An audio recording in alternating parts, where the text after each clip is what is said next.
कहानी है 15वीं शताब्दी के कलिंग यानी आज के ओडिशा के प्रतापी राजा पुरुषोत्तम देव की। राजा पुरुषोत्तम देव अपनी वीरता और न्याय के लिए जाने जाते थे, लेकिन उनकी सबसे बड़ी पहचान थी भगवान जगन्नाथ के प्रति उनकी अटूट आस्था।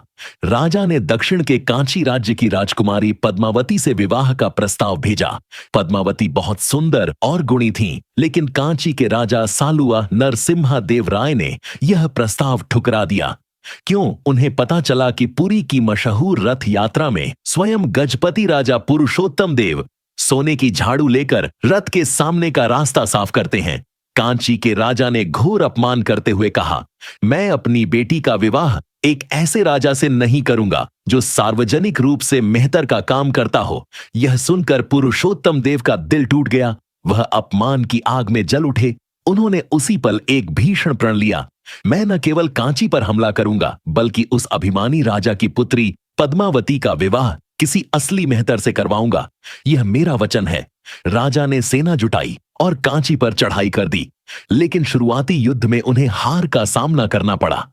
निराश राजा पुरी लौटे और रात दिन अपने आराध्य भगवान जगन्नाथ की आराधना करने लगे।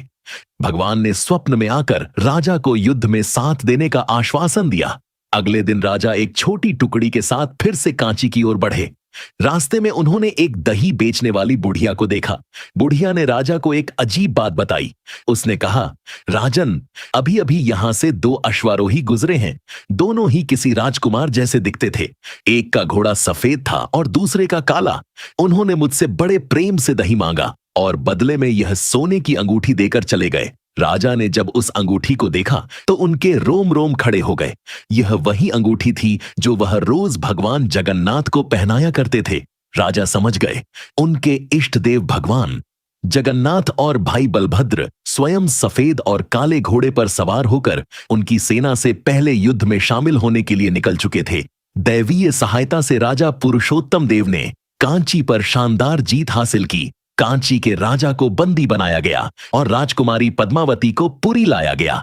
अब समय था राजा के प्रण को पूरा करने का। अगली रथ यात्रा का दिन आया। लाखों भक्तों की भीड़ के बीच राजा पुरुषोत्तम देव सोने की झाड़ू लेकर श्रद्धा पूर्वक रथों के सामने की सड़क साफ कर रहे थे। तभी सेनापति राजकुमारी पद्मावती को लेकर वहां पहुंचे। राजा ने सेनापति को आदेश दिया, अपने प्रण के अनुसार राजकुमारी को किसी मेहतर को सौंप दो। सेनापति ने मुस्कुराते हुए राजकुमारी को राजा के पास लाकर कहा, हे राजकुमारी, मैं तुम्हें एक मेहतर को सौंपता हूं। और फिर उन्होंने भीड़ के सामने ऊंची आवाज में घोषणा की, इस क्षण सोने की झाड़ू से रथों का पथ साफ करने वाले स्वयं हमारे महाराज पुरुषोत्तम देव से बड़ा मेहतर कौन हो सकता है। इस प्रकार राजा पुरुषोत्तम देव ने अपनी प्रतिज्ञा भी पूरी की और अपमान का जवाब भी एक अनोखे प्रेम के साथ दिया। राजा और पद्मावती का विवाह हुआ और उनका प्रेम और उनकी वीरता सदियों तक कलिंग के लोक गीतों में गूंजती रही।